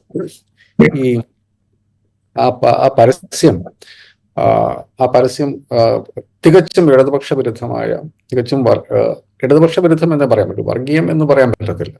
അതിൻ്റെ ഒരു പ്രശ്നം സന്ദീപ് വാര്യരുടെ 2 പ്രസ്താവനകൾ. ഒന്ന്, കശ്മീരിൽ ബഹളം ഉണ്ടാക്കുന്ന ആളുകളെ കഴുത്തിൽ ടയറിട്ട് കത്തിക്കും. 2, മഹാത്മാഗാന്ധിയെ ചെറുതായിട്ടൊന്ന് വെടിവെച്ചു. ഇത് 2 മുസ്ലിങ്ങളുടെ പ്രശ്നമല്ല. അതാണ് എനിക്ക് പ്രശ്നം. ഇത് 2 ഓർക്കേണ്ടത് മുസ്ലിങ്ങളല്ല. ബാബറി മസ്ജിദ് ജാംബവാന്റെ കാലത്ത് നടന്ന സംഭവമാണ് എന്ന് പറയുന്നത് മുസ്ലിങ്ങളുടെ മാത്രം പ്രശ്നമല്ല. അത് മതനിരപേക്ഷതയിൽ വിശ്വസിക്കുന്ന എല്ലാ മനുഷ്യരുടെയും പ്രശ്നമാണ്. അപ്പൊ അത് ഓർമ്മിപ്പിക്കേണ്ടത് എല്ലാ മനുഷ്യരെയാണ്. മുസ്ലിങ്ങളെ മാത്രമായിട്ട് അത് ഓർമ്മിപ്പിക്കുക എന്ന് പറഞ്ഞാൽ നിങ്ങളൊന്ന് മറന്നു പോകരുത് എന്നുള്ളതാണ്. അങ്ങനെയല്ല. എൻ്റെ ഒരു അസസ്മെന്റിൽ ഇന്ത്യയിലെ മുസ്ലിങ്ങൾ അങ്ങേയറ്റത്തും പൊളിറ്റിക്കൽ സാവിയായിട്ടുള്ള ഒരു കൂട്ടരാണ്. ഇപ്പൊ എനിക്കതിൽ ഏറ്റവും ഉദാഹരണം, കഴിഞ്ഞ ലോക്സഭാ തെരഞ്ഞെടുപ്പിൽ അവർ വോട്ട് ചെയ്യേണ്ടത് പോലും ചെയ്തത് കൊണ്ടാണ് ഇന്നിപ്പം BJPക്ക് ഒറ്റയ്ക്ക് ഭൂരിപക്ഷം ഇല്ലാത്തത്. കർണാടകത്തിലെ തെരഞ്ഞെടുപ്പിൽ അവിടുത്തെ മുസ്ലിം സമുദായത്തെ ജീവിക്കാൻ വിടാത്ത അവസ്ഥയിലേക്ക് എത്തിച്ചു അവിടുത്തെ അന്നത്തെ BJP സർക്കാർ. അവർക്കുണ്ടായിരുന്ന കോട്ട എടുത്ത് കളഞ്ഞു. പിന്നെ ഹിജാബിന്റെ പേരിൽ എന്ന് വെച്ചിട്ടുണ്ടെങ്കിൽ ഒരുതരം ശത്രുതയോടുകൂടി ആണ് അവരെന്താ ചെയ്ത്, ഒരു തെരുവിൽ ഒരു തരം ബഹളം ഉണ്ടാക്കിയില്ല. അവർ പോയി നേരെ കോൺഗ്രസിന് വോട്ട് ചെയ്തു. BJP സർക്കാർ പുറത്തുപോയി. അപ്പോൾ ഇന്ത്യയിലെ മുസ്ലിങ്ങൾക്ക്, ഇപ്പൊ ഞാൻ ആലോചിക്കായിരുന്നു, പലസ്തീനിൽ ഇസ്രായേലിന്റെ ഭീകരമായിട്ടുള്ള ആക്രമണം നിരന്തരം നേരിട്ടിട്ടും ഇപ്പോഴും പിടിച്ചു നിൽക്കുന്ന ആളുകളാണ് മുസ്ലിങ്ങൾ. അപ്പൊ അവർക്ക് എങ്ങനെയാണ് ഒരു പൊളിറ്റിക്കൽ സിറ്റുവേഷനെ നേരിടേണ്ടത് എന്നുള്ളതിനെ കുറിച്ച് നല്ല ധാരണയുള്ള ആളുകളാണ്. അപ്പൊ അവര് നിങ്ങൾ ഇടയ്ക്കിടയ്ക്ക് ഓർമ്മിപ്പിക്കേണ്ടതില്ല. ഇത് ബാബറി മസ്ജിദ് പൊളിച്ചത് RSSകാരാണ്. അന്നേരം BJPയുടെ കോൺഗ്രസിന്റെ പ്രധാനമന്ത്രിയായിരുന്നു. അത് അവരുടെ മനസ്സിൽ നീറ്റലായിട്ടുണ്ട്. അവരുടെ മനസ്സിൽ മാത്രമല്ല, നമ്മുടെ ഒക്കെ മനസ്സിലുണ്ട് അത് നീറ്റലായിട്ട്. അപ്പൊ അതില് എപ്പോഴാണ് അവരെ സംബന്ധിച്ചിടത്തോളം ഇന്ത്യയിൽ നിങ്ങൾ എത്ര തന്നെ കോൺഗ്രസിനെ ചീത്ത പറഞ്ഞാലും, ഇന്ന് 99 സീറ്റുള്ള ലോക്സഭയിലെ ഏറ്റവും വലിയ കക്ഷിയാണ് കോൺഗ്രസ്. 3 സീറ്റാണ് CPM ഉള്ളത്. അപ്പം നോക്കൂ, കോൺഗ്രസിനെ തള്ളി ഞങ്ങളെ സ്വീകരിക്കൂ എന്ന് പറയുമ്പം ഒരു മുസ്ലിമിനെ സംബന്ധിച്ചിടത്തോളം ഇന്ത്യ എന്നുള്ള രാജ്യത്തിൽ അവരുടെ ചോയ്സുകൾ വളരെ കൃത്യമാണ്. അവർക്ക് ആ ചോയ്സ് എവിടെയാണ് കൊടുക്കേണ്ടത് എന്നവർക്കറിയാം. അതുകൊണ്ട് ഒരു തരത്തിലുള്ള പാട്രണൈസിങ്, ഇപ്പൊ കഴിഞ്ഞ ലോക്സഭാ ഇലക്ഷനിൽ വളരെ വലുതായിട്ടാണ് CAA വിഷയം പിന്നെ ഇടതുപക്ഷം ഉയർത്തിക്കൊണ്ടുവന്നത്. എന്തായിരുന്നു ഫലം? അപ്പൊ അതുകൊണ്ട് ഈ മുസ്ലിങ്ങളെ പാട്രണൈസ് ചെയ്യുക, അവരെ പഠിപ്പിക്കുന്ന പരിപാടി ഇടതുപക്ഷം നിർത്തണം. ഇടതുപക്ഷത്തിന്റെ രാഷ്ട്രീയത്തിന്റെ ഏറ്റവും അടിസ്ഥാനം എനിക്ക് തോന്നുന്ന നമ്മുടെ കൽക്കട്ട പീസ് ഒരുവിധ എല്ലാ പിന്നെ ഇടതുപക്ഷത്തിന്റെ ട്രീറ്റിസസുകളും പിന്നെ ന്യൂനപക്ഷ സംരക്ഷണം എന്നുള്ളത് അതൊരു സംസ്കാരത്തിന്റെ ലക്ഷണമാണ്. അതുകൊണ്ട് അത് ഇടതുപക്ഷത്തിന്റെയും ലക്ഷണമാണ്. അതിൽ ഉറച്ചു നിൽക്കുക എന്നുള്ളതല്ലാതെ ഇടയ്ക്കിടയ്ക്ക് ഞങ്ങളാണ് ന്യൂനപക്ഷ സംരക്ഷകർ എന്ന് പ്രത്യേകിച്ച് മുസ്ലിങ്ങളെ ഓർമ്മിപ്പിക്കേണ്ട ഒരു ആവശ്യമില്ല. അത് അവരെ ഓർമ്മിപ്പിക്കുന്നത് ഒരു മര്യാദകേടാണ്, ഒരു പാട്രണൈസിങ് ആണ് എന്നുള്ളതാണ് എൻ്റെ വിശ്വാസം. ഞാൻ നേരത്തെ ചോദ്യത്തിന് മുമ്പുള്ള ഒരു കാര്യം, അതുകൊണ്ട് ആ പരസ്യം തികഞ്ഞ മര്യാദകേടാണ് എന്ന് ഞാൻ വിശ്വസിക്കുന്നു.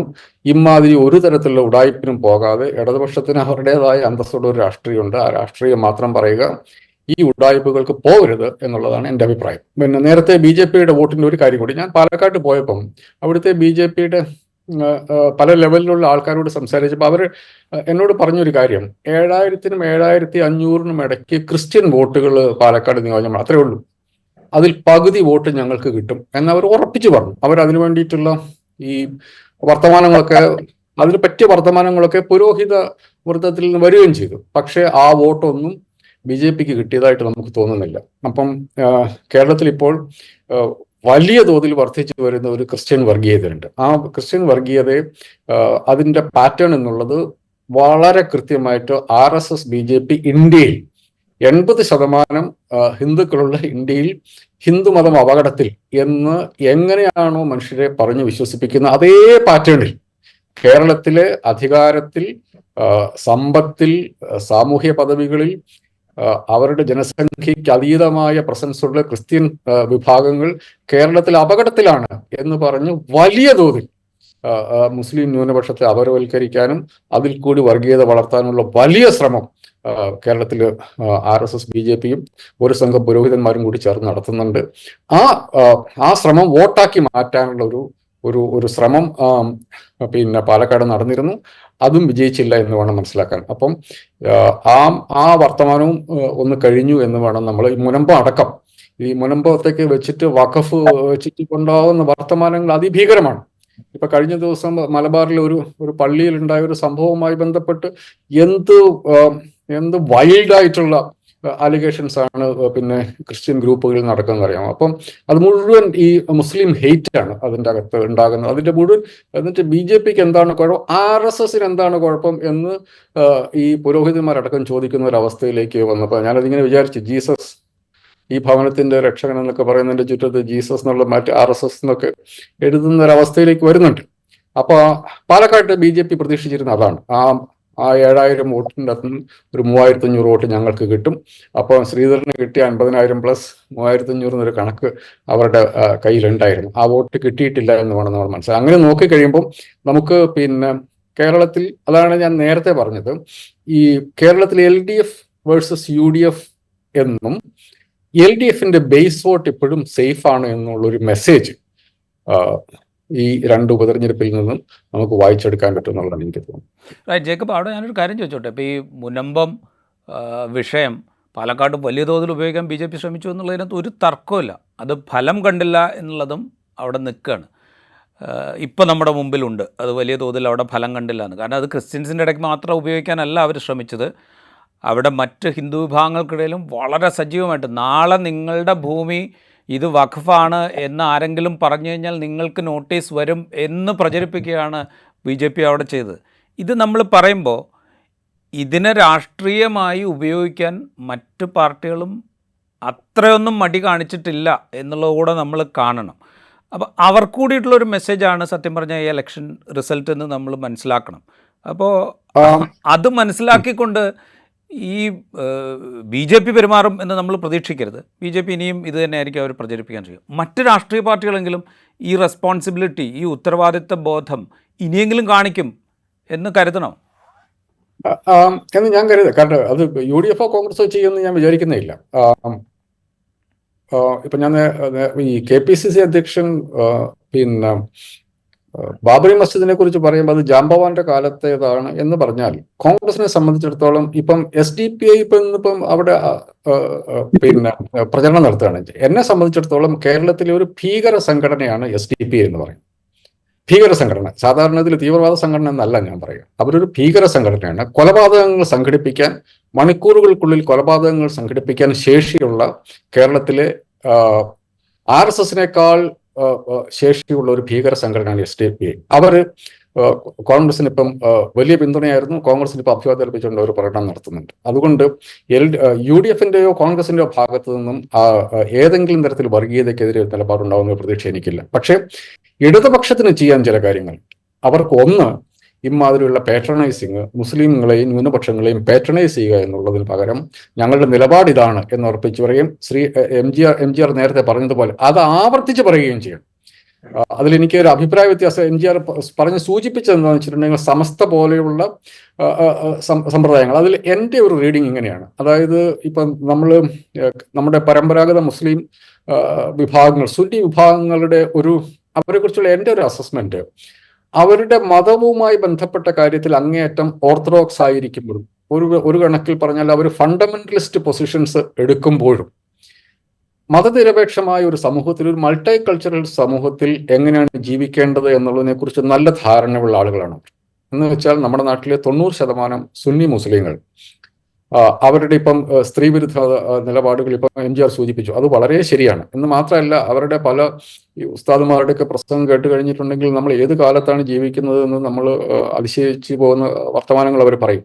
അപ്പോഴും കേരളം പലതരം ഒരുവിധ എല്ലാ മതങ്ങളും ജീവിക്കുന്ന മനുഷ്യരാണെന്നും അവിടെയൊക്കെ നമ്മൾ ഏകദേശം ഒരു മലയാളികളുടെ ഒരു ഒരു ഒരു ഒരു ഒരു ഒരു സിൻക്രറ്റിക് കൾച്ചറിലാണ് നമ്മൾ ജീവിക്കുന്നുള്ള ഉത്തമമായ ധാരണയോടുകൂടി 14 നൂറ്റാണ്ട് കാലത്തെ അവരുടെ ജീവിതാനുഭവത്തിന്റെ അടിസ്ഥാനത്തിലാണ് അവർ ജീവിക്കുന്നത്. അപ്പം സമസ്തയെ എൻഗേജ് ചെയ്യുക എന്നുള്ളത് ഇടതുപക്ഷ രാഷ്ട്രീയത്തിന് ചെയ്തേ പറ്റൂ. സമസ്ത പോലെയുള്ള സുന്നി സംഘടനകളെ എൻഗേജ് ചെയ്യുക. അപ്പൊ അതിലും അവരെ മതനിരപേക്ഷതയിൽ ഉറപ്പിച്ചു നിർത്താൻ വേണ്ടി ഇടതുപക്ഷം അവരോട് എൻഗേജ് ചെയ്യണം. അതേസമയം മതപരമായ കാര്യങ്ങളിൽ ഇടതുപക്ഷത്തിന് പ്രത്യേകിച്ച് റോളൊന്നുമില്ല. മത രീതിയെ, മതചര്യകളെ ഒക്കെ അത് അവരുടെ സ്വഭാവത്തിന് വേണ്ടി വിടുക. അതിലേതെങ്കിലും കാര്യത്തിൽ മാറ്റം വരുത്തണം എന്നുള്ള അവർക്ക് വിടുക. അതേസമയം അവരെ സെക്യുലർ പക്ഷത്ത് ഉറപ്പിച്ചു നിർത്താൻ വേണ്ടിയിട്ട് അവരെ എൻഗേജ് ചെയ്യുക എന്നുള്ളത് ഇടതുപക്ഷത്തിന്റെ ഉത്തരവാദിത്തമാണ് എന്ന് ഞാൻ കരുതുന്നു. അവിടെ പോലും എൻഗേജ് ചെയ്യുക എന്നുള്ളതാണ്, അവരെ പാട്രണൈസ് ചെയ്യുക എന്നുള്ളതല്ല. ഈ വഖഫിന്റെ കാര്യത്തിൽ പോലും ഇപ്പം ഞാൻ കാണുന്നത് എന്താണെന്ന് വെച്ചിട്ടുണ്ടെങ്കിലും വഖഫിന്റെ പേരിൽ നടക്കുന്ന അതിഭീകരമായ നുണക്കഥകൾ. ഇപ്പം ഫോർ എക്സാമ്പിൾ, വഖഫ് ട്രൈബ്യൂണൽ എന്ന് പറഞ്ഞാൽ അതൊരു മുസ്ലിം ബോഡിയാണ്. വഖഫ് ട്രൈബ്യൂണലിന്റെ ഉത്തരവിന് പുറത്ത് ഇന്ത്യയിൽ കോടതികളില്ല. ഇതൊക്കെ നുണകളാണ്. വഖഫ് ട്രൈബ്യൂണൽ ഒരു സെക്യുലർ ഇൻസ്റ്റിറ്റ്യൂഷനാണ്. വഖഫ് ട്രൈബ്യൂണലിന്റെ ഏത് വിധിക്കെതിരെയും ഹൈക്കോടതിക്ക് നേരിട്ട് കേസെടുക്കാം. അത് അഗ്രീവഡ് ആയിട്ടുള്ള പാർട്ടികൾക്ക് ഹൈക്കോടതിയിൽ പോകാം. അതുകൂടാതെ സാധാരണഗതിയിൽ ഇല്ലാത്ത, കാരണം വഖഫ് ട്രൈബ്യൂണൽ എന്നുള്ളത് സെഷൻസ് കോർട്ട്, ഒരു സെഷൻസ് ജഡ്ജി പ്രിസൈഡ് ചെയ്യുന്ന ഒരു ട്രൈബ്യൂണലാണ്. അപ്പൊ സാധാരണഗതിയിൽ അതിൽ അപ്പീൽ ആൾക്കാർ പോവുകയാണ്. അതിന് പകരം ഈ നിയമത്തിൽ, വഖഫ് നിയമത്തിൽ ഹൈക്കോടതിക്ക് നേരിട്ട് കേസെടുക്കാൻ പറ്റുന്ന ഈ വഖഫ് ട്രൈബ്യൂണലിന്റെ വിധി സ്ഥിരപ്പെടുത്തുകയോ അസ്ഥിരപ്പെടുത്തുകയോ മാറ്റം വരുത്തുകയോ ചെയ്യാനുള്ള അവകാശം ഇന്ത്യൻ നിയമത്തിലുണ്ട്.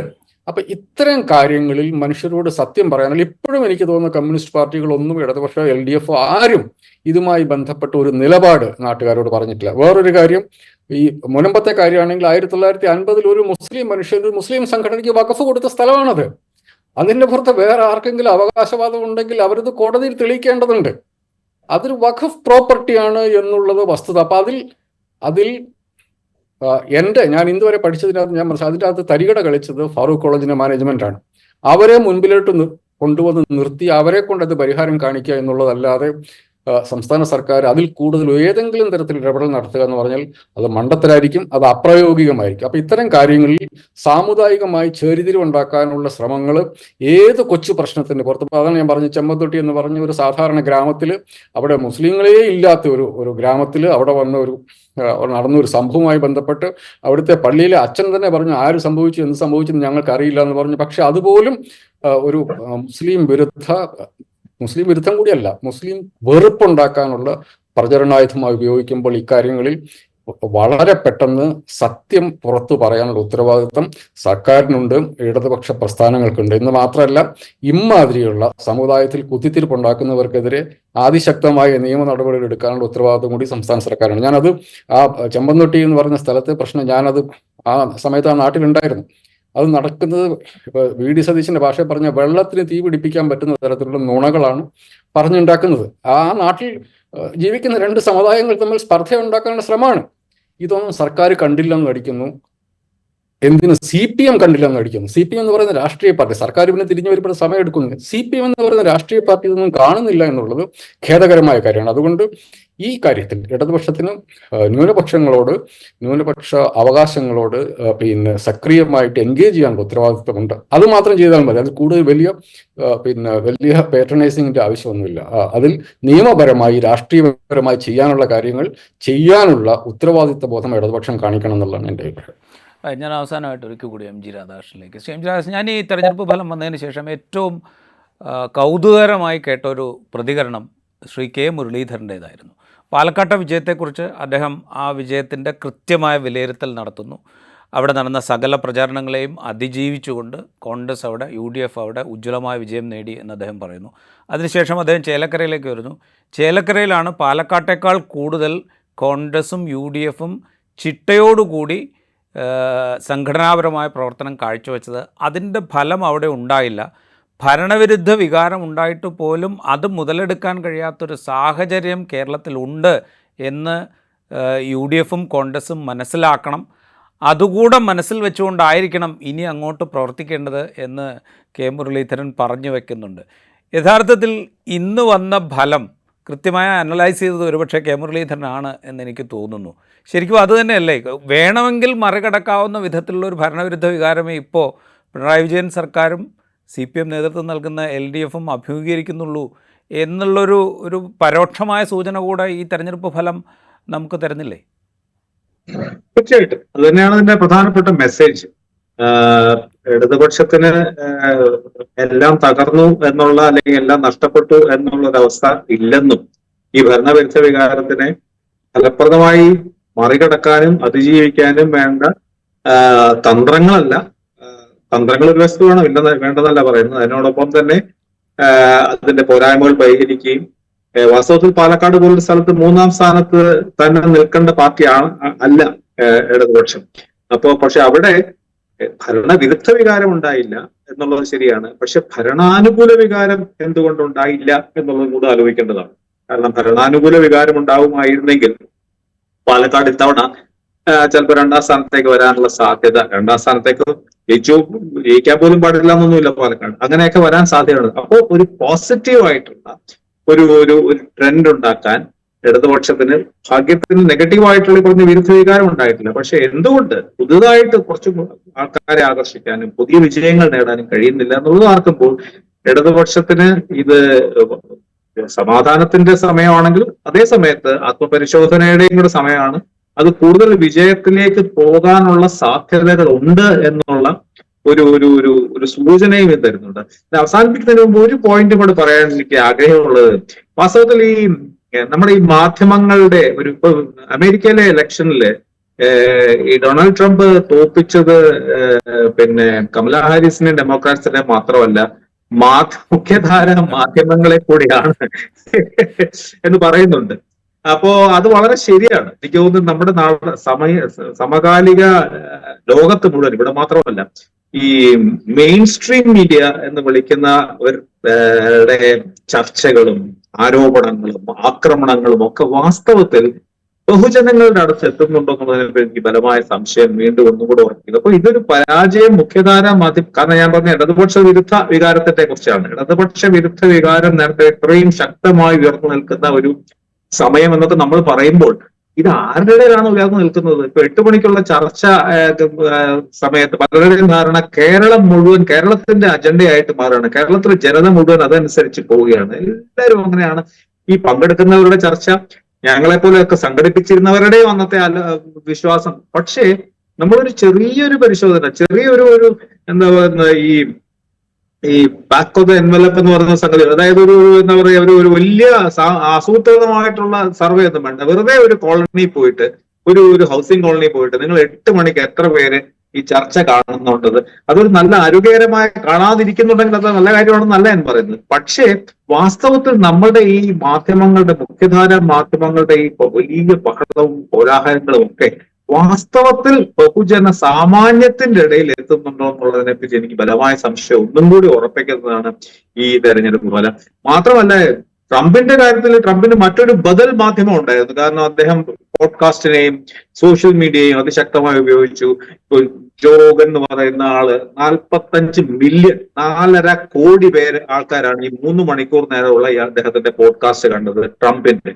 അതേസമയത്ത് അവിടുത്തെ വാഷിംഗ്ടൺ പ്രധാനപ്പെട്ട 3 ചാനലുകൾ, ABC-യും മറ്റേതും എന്താണ് CNN-ഉം എല്ലാം കൂടെ എടുത്താലും എത്തിയത് 43 ലക്ഷമാണ്.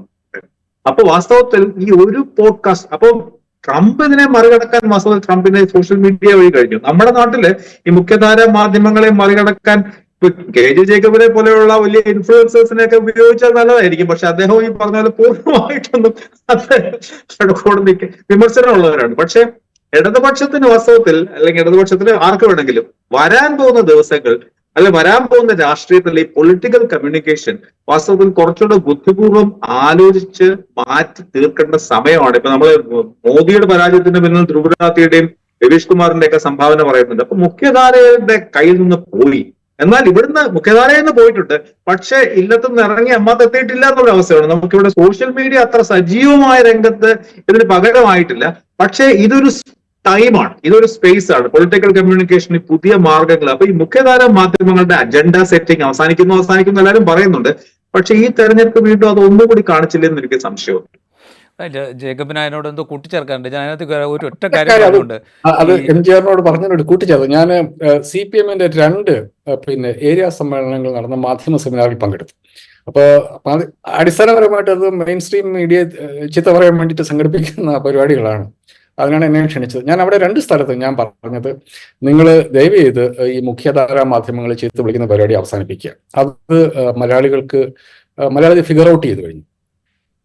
ഇടതുപക്ഷം നേരിടുന്ന ഏറ്റവും വലിയ വെല്ലുവിളി എന്നുള്ളത്, ഞാൻ നേരത്തെ ഈ മുസ്ലിം ഹെയ്റ്റ് എന്ന് പറയുന്ന പോലെ തന്നെ ഏറ്റവും വലിയ വെല്ലുവിളി നേരിടുന്നത്, ഞാനത് ഉദാഹരണങ്ങളും പറഞ്ഞു കൊടുത്തു കൃത്യമായിട്ട്.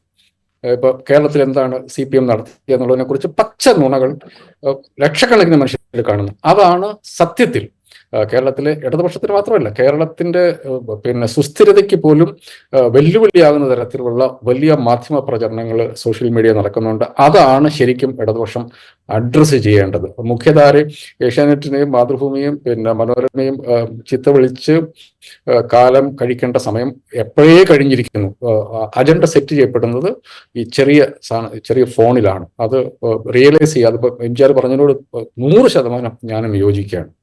അല്ല, അത് ഞാൻ പറയാൻ വന്നത്, ഈ തെരഞ്ഞെടുപ്പ് കാലത്ത് ചേലക്കര ഉപതെരഞ്ഞെടുപ്പിൻ്റെ പ്രചാരണം ഏതാണ്ട് അവസാനിക്കുന്ന ഘട്ടത്തിൽ ഞാൻ എൻ്റെ നേറ്റീവ് മണ്ഡലത്തിനോട് ചേർന്ന് നടക്കുന്ന മണ്ഡലമാണ് ചേലക്കര, ഷൊർണൂരിനോട് ചേർന്ന് നടക്കുന്ന മണ്ഡലമാണ് ചേലക്കര. അപ്പോൾ ഞാൻ അവിടെ എനിക്ക് പരിചയമുള്ള ആളുകളോടൊക്കെ ചോദിച്ചു എന്താണ് അവിടുത്തെ സ്ഥിതി. അപ്പോൾ അവർ പറഞ്ഞു പ്രദീപ് ജയിക്കാനാണ് സാധ്യത. പ്രദീപിന് അവിടെ വ്യക്തിപരമായി അടുപ്പങ്ങളുണ്ട്.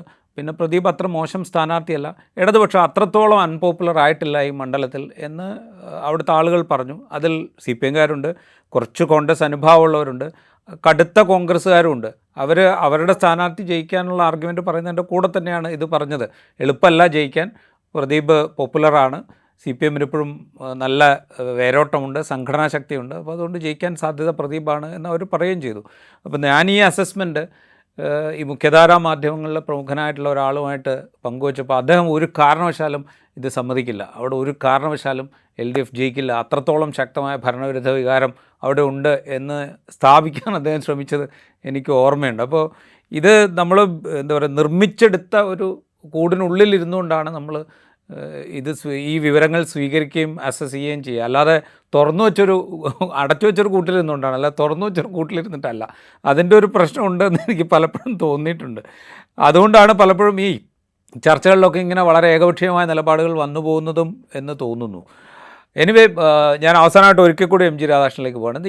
ആ ഒരു പോസിറ്റിവിറ്റിയെക്കുറിച്ച് പറഞ്ഞല്ലോ, അതായത് LDF-ൻ്റെ കാര്യത്തിൽ ഇപ്പോൾ ഉണ്ടായിരിക്കുന്ന ഒരു പോസിറ്റിവിറ്റി, അവർക്ക് വേണമെങ്കിൽ ഉപയോഗിക്കാവുന്ന ഒരു പോസിറ്റിവിറ്റിയെ കുറിച്ച് പറഞ്ഞല്ലോ. ഇതേ പോസിറ്റിവിറ്റി ഒരുപക്ഷെ നമ്മുടെ ഒരു സെക്യുലർ ഡെമോക്രസി എന്നുള്ള നിലയ്ക്ക് കേരളത്തെ മൊത്തത്തിലെടുക്കുകയാണെങ്കിൽ ഈ 2 മുന്നണികളുടെയും കാര്യത്തിൽ ഒരു പോസിറ്റിവിറ്റി റിസൾട്ട് പ്രദാനം ചെയ്യുന്നുണ്ടെന്ന് തോന്നുന്നു, പാലക്കാടും ചേലക്കരയും. തീർച്ചയായിട്ടും ആരോ ചർച്ചയിൽ നേരത്തെ പറഞ്ഞു കേട്ടതുപോലെ കേരളത്തിൽ ഇന്ത്യ മുന്നണിയാണ് ഒരർത്ഥത്തിൽ ജയിച്ചിരിക്കുന്നത്. അപ്പൊ പ്രത്യേകിച്ച് മഹാരാഷ്ട്രയിൽ ഇങ്ങനെ ഒരു ഭയങ്കരമായ രീതിയിൽ BJP-യും NDA-യും വിജയിച്ചു വരികയും ഒക്കെ ചെയ്യുന്ന ഒരു സമയത്ത് ഈ കേരളം പോലെ ഒരു സംസ്ഥാനത്തിന്റെ ജീവിച്ചിരിക്കുന്ന നമ്മളെ പോലെയുള്ള ചില വിഭാഗം ആൾക്കാർക്കെങ്കിലും ഈ പറഞ്ഞ പോലെ മതേതരത്വത്തിലും മതസൗഹാർദ്ദത്തിലും ഒക്കെ വിശ്വസിക്കണം എന്ന് ആഗ്രഹിക്കുന്നവരെ സംബന്ധിച്ചിടത്തോളം ഇതൊരു പോസിറ്റീവ് റിസൾട്ട് തന്നെയാണ്. പക്ഷേ ആ പോസിറ്റീവ് റിസൾട്ട് ഇതിന്റെ വളരെ ജാഗ്രതയോടെയാണ് സമീപിക്കേണ്ടത് എന്നുള്ളതിനെ കുറിച്ച് ഉള്ള സന്ദേശം തരുന്നുണ്ട്. അത് ഈ BJP-യുടെ ഈ പറഞ്ഞ പോലെ തൽക്കാലം പാലക്കാടും മറ്റും ഇങ്ങനെ ഇതൊക്കെ ഉണ്ടായിട്ടുണ്ടെങ്കിലും ഇത് നമ്മളോടൊപ്പം തന്നെ വളരുന്ന ഒരു കാര്യമാണ് എന്ന് മനസ്സിലാക്കിക്കൊണ്ടുള്ള, പക്ഷെ അതിന്റെ ഒരു നല്ല ഭാഗം നേരത്തെ പറഞ്ഞ പോലെ ഇതെല്ലാം കഴിഞ്ഞാലും നമ്മുടെ ഈ മണ്ണ്, ഈ കേരളത്തിന്റെ മണ്ണെങ്കിലും ഇപ്പോഴെങ്കിലും ഉറച്ചു നിൽക്കുന്നുണ്ട് എന്നുള്ള ഒരു നല്ല സന്ദേശം, ഒരു പോസിറ്റീവ് സന്ദേശം ഈ ഇലക്ഷൻ തരുന്നു, ഒരു സംശയം. റൈറ്റ്. കേരളത്തിൻ്റെ ഉപതെരഞ്ഞെടുപ്പ് ഫലം ഒരുപക്ഷെ കഴിഞ്ഞ ലോക്സഭാ തെരഞ്ഞെടുപ്പിനെ അപേക്ഷിച്ച് കുറെ കൂടെ പോസിറ്റീവായൊരു സന്ദേശം നമ്മൾ കേരളീയർക്ക് നൽകുന്നുണ്ട് എന്ന് തന്നെ നമുക്ക് വിശ്വസിക്കാം. ഈ തെരഞ്ഞെടുപ്പ് സംവാദം ഇവിടെ അവസാനിപ്പിക്കുന്നു. വളരെയധികം നന്ദി Shri K J Jacob, Shri M G Radhakrishnan ഞങ്ങളോടൊപ്പം സഹകരിച്ചതിന്. മറ്റൊരു എപ്പിസോഡുമായി വീണ്ടും കാണാം.